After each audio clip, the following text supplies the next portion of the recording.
Aforismo 17.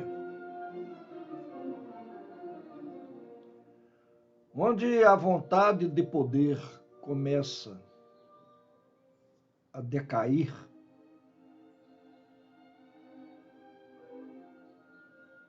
sob qualquer forma,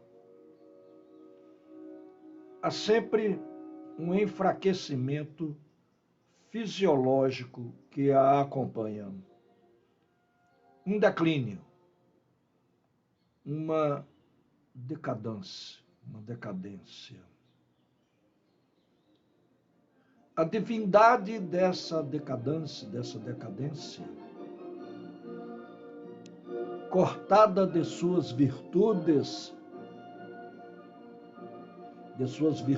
viris e de seus instintos, se tornará necessariamente um Deus dos fisiologicamente decaídos, dos fracos. É claro que eles não chamam a si de fracos. Eles não chamam a si mesmos de fracos. Denominam-se os bons. Nenhuma alusão é necessária para indicar em que momentos da história a ficção dualista de um Deus bondoso e de um Deus maléfico aconteceu pela primeira vez. O mesmo instinto que leva os subjugados a reduzir seu próprio Deus a um bem em si, também os leva a eliminar todas as boas qualidades do Deus de seus conquistadores. Vingam-se ao demonizar o Deus de quem os domina. O bom Deus, assim como o diabo, ambos são depravações da decadência. Como podemos ser tão tolerantes com a singeleza dos teólogos do cristianismo de aceitarmos sua doutrina de evolução do conceito de Deus a partir do Deus de Israel, o Deus de um povo, até o Deus dos cristãos? A essência de todo bem deve ser descrita como um progresso? Mas até Renan, e aí eu estou falando do francês Ernest Renan, de 1823 a 1892, aliás, desculpem, foi filósofo, escritor e especializado em línguas e civilizações do Oriente Médio antigo. É classificado por suas influentes obras históricas acerca do cristianismo primitivo e por suas teorias políticas. Ernest Renan. Então, até Renan fez isso. Estudar o progresso, entre aspas, do Deus de Israel ao Deus dos cristãos. Como se Renan tivesse direito à singeleza, isso é Nietzsche que fala. De fato, é o contrário que nos salta aos olhos. Quando os pressupostos de uma vida ascendente, quando tudo que é forte, corajoso, imperioso e orgulhoso foi eliminado do conceito de Deus, quando ele decai gradativamente até simbolizar um bastão para os cansados, uma tábua de salvação para os que se afogam, quando se torna o Deus dos pobres, o Deus dos pecadores, dos inválidos, por excelência, e o atributo de Salvador ou Redentor resta como o atributo fundamental da divindade, qual passa a ser o significado de tal metamorfose? O que implica tal redução da divindade? Sem dúvida que com isso o reino de Deus tornou-se maior. Antigamente ele tinha apenas seu próprio povo, seu povo escolhido. Mas, desde então, passou a perambular, assim como seu povo, por terras estrangeiras. E não mais se deteve tranquilamente em um único lugar. Por fim, passou a se sentir em casa, em qualquer lugar que estivesse. E esse é o grande cosmopolita. Até hoje, ele tem a grande maioria do seu lado. A metade da terra. Mas esse Deus da grande maioria, esse democrata entre os deuses, não se tornou um Deus pagão, orgulhoso. Ao contrário, continua um judeu, continua um Deus num beco, um Deus de todos os cantos e buracos escuros, de todas as regiões insalubres do mundo. Seu reino na terra, agora é assim como sempre, é um reino do submundo, um reino subterrâneo, um reino gueto. É ele mesmo é tão pálido, tão fraco, tão decadente. E aí até mesmo os mais pálidos entre os pálidos dele se tornaram senhores, os senhores metafísicos, os albinos do conceito. Esses teceram teias ao seu redor. Durante tanto tempo que Deus ficou hipnotizado por seus movimentos e começou a dar voltas sobre si mesmo até se tornar ele próprio uma aranha, um metafísico. Daí em diante, voltou a desfiar o mundo a partir de si mesmo.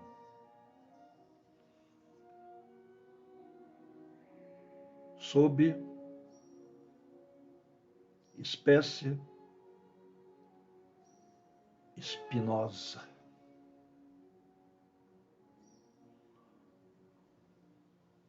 Daí em diante, ficou ainda mais tênue e pálido, tornou-se o ideal, o puro espírito, o absoluto, tornou-se a coisa em si.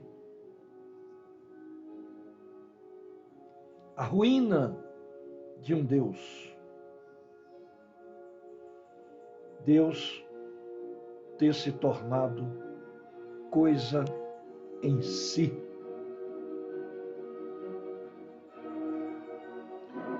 Nietzsche aqui fala do Deus dos malogrados. Os malogrados nazifascistas. Os vagabundos do nazifascismo das cervejarias de Munique, da ascensão de Hitler.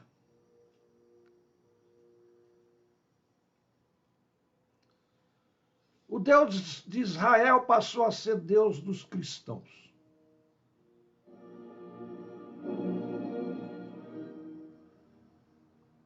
E Hitler, líder dos malogrados, passou a ser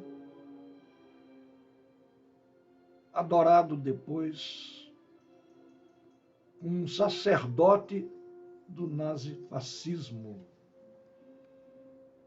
inclusive do nazifascismo dos Estados Unidos, do Brasil, da Argentina, da velha Europa, e só não conseguiu porque a União Soviética invadiu Berlim no final da Segunda Guerra Mundial.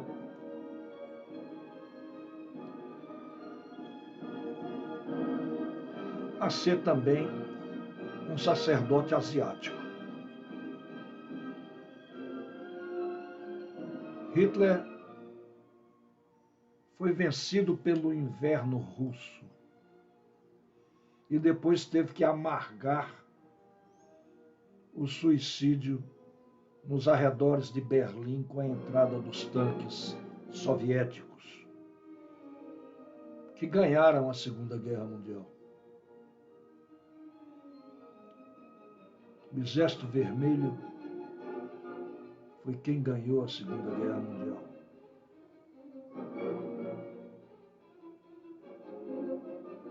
Os americanos fizeram um passeio na Europa. Agora o Exército Vermelho entregou muitas mortes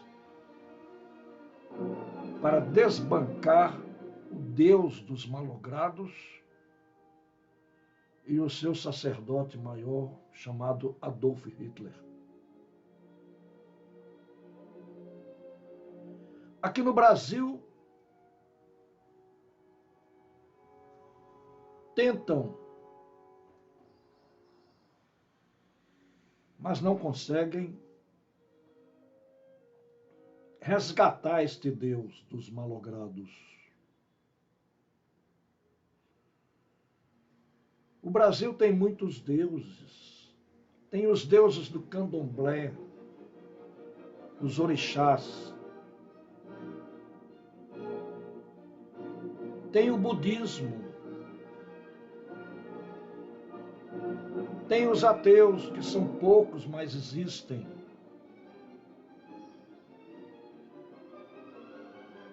O Brasil tem uma certa resistência a este Deus dos malogrados e seus sacerdotes.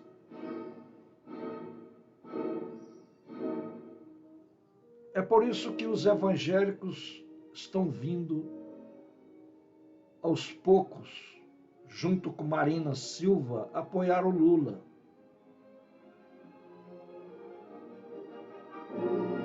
É porque eles compreendem que o seu Deus não é o Deus dos malogrados.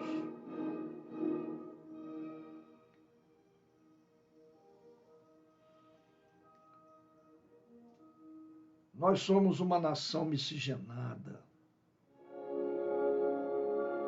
E o Deus da miscigenação, esse que se espalhou pelo mundo, apesar de ser mais fraco que o Deus de Israel, que era um Deus de um povo escolhido,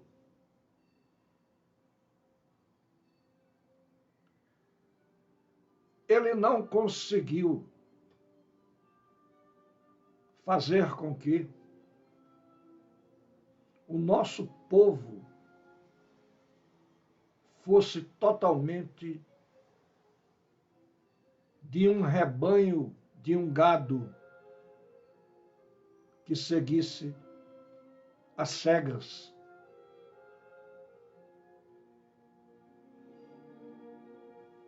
Ele não conseguiu que a grande maioria tapasse os olhos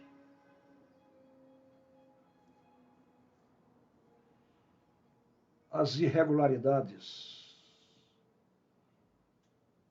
e às contradições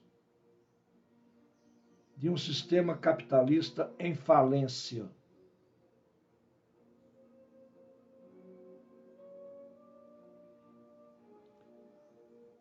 Me pediram para dizer qual a música de fundo. E eu hoje escolhi a Terceira Sinfonia de Beethoven, em função de um filme que eu vi ontem chamado O Solista. Um filme muito bom que eu vi na Netflix. Esta grande empresa que está se tornando um monopolista de filmes dentro da chamada globalização da economia, que é nefasta. Esse filme, O Solista, conta a história de um jornalista que encontrou um morador de rua, esquizofrênico, mas que adorava música.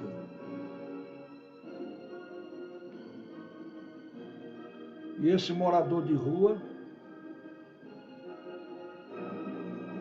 foi instado a tratar sua esquizofrenia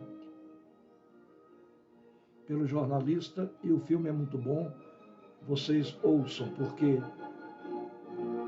esse morador de rua, ele se emocionava muito com a Terceira Sinfonia de Beethoven e tocava o seu violoncelo.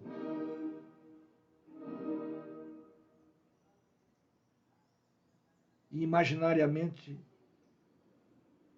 colocando na mente os acordes de toda a orquestra sinfônica.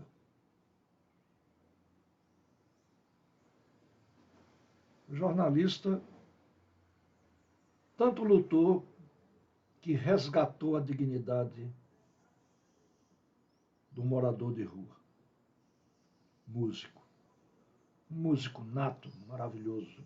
Como Nash foi um matemático maravilhoso, também esquizofrênico, e inventou a teoria dos jogos. Então está dado o recado de porque hoje eu tenho escolhido a Terceira Sinfonia de Beethoven para fazer o fundo. Muito obrigado e até a próxima.